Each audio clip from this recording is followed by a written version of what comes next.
ठाण्याच्या विकासाला सुपरफास्ट गती। प्रकल्पांच्या पूर्ततेसाठी कालबद्ध नियोजन करा। परिवहन मंत्री प्रताप सरनाईक।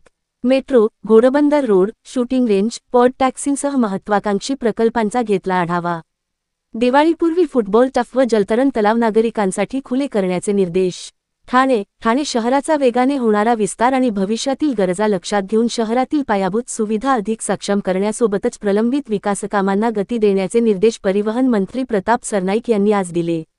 मेट्रो अलाइनमेंट, घोडबंदर रोडवरील वाहतूक कोंडी, आधुनिक शूटिंग रेंज, टाउन पार्क, कचरा प्रक्रिया प्रकल्प, नागला बंदर खाडी सुशोभीकरण, क्रीडा सुविधा, रस्ते विकास, पॉड टॅक्सी, चौकांचे सुशोभीकरण आदी विविध प्रकल्पांचा त्यांनी सविस्तर आढावा घेतला। ठाणेकरांच्या दैनंदिन जीवनात सकारात्मक बदल घडविणारी विकासकामे वेळेत, गुणवत्तापूर्ण आणि पारदर्शक पद्धतीने पूर्ण झाली पाहिजेत, असे स्पष्ट निर्देश त्यांनी संबंधित यंत्रणांना दिले। ठाणे महानगरपालिकेच्या स्थायी समिती सभागृहात परिवहन मंत्री प्रताप सरनाईक यांच्या अध्यक्षतेखाली आयोजित बैठकीस महापालिका आयुक्त सौरभ राव, अतिरिक्त आयुक्त प्रशांत रोडे यांच्यासह मेट्रो प्राधिकरण, मुंबई महानगर प्रदेश विकास प्राधिकरण, सार्वजनिक बांधकाम विभाग, वाहतूक पोलीस, वन विभाग, महाराष्ट्र सागरी मंडळ तसेच विविध संबंधित यंत्रणांचे वरिष्ठ अधिकारी उपस्थित होते।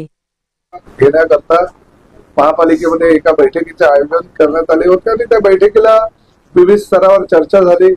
ठाण्यातील रिंग रेल्वे प्रकल्प, ठाण्यातील पॉड टॅक्सी प्रकल्प, धर्मवीर आनंद दिघे साहेबांच्या नावाने होत असलेला जिमखाना, विविध ठिकाणी होत असलेले फुटबॉल टर्फ, तरण तलाव, वाघबिळ येथे होत असलेल्या शूटिंग रेंज, त्याचबरोबर आप्पासाहेब धर्माधिकारी नाट्यगृह, असे विविध प्रकल्पाचा आढावा घेण्यात आला। त्या प्रकल्पाला लवकरात लवकर चालना मिळावी आणि त्या माध्यमातून सर्वसामान्य जनतेला ती खुली व्हावी। प्रामुख्याने तरण तलाव आणि फुटबॉल टर्फ जे आहे ते दिवाळीपूर्वी लोकांना आणि प्रामुख्याने शालेय विद्यार्थ्यांना त्याचा फायदा व्हावा यासाठी त्याचं लोकार्पण लवकरात लवकर करावं असा सूचना मी आयुक्तांना दिली आणि त्या पद्धतीनं आयुक्तांनी काम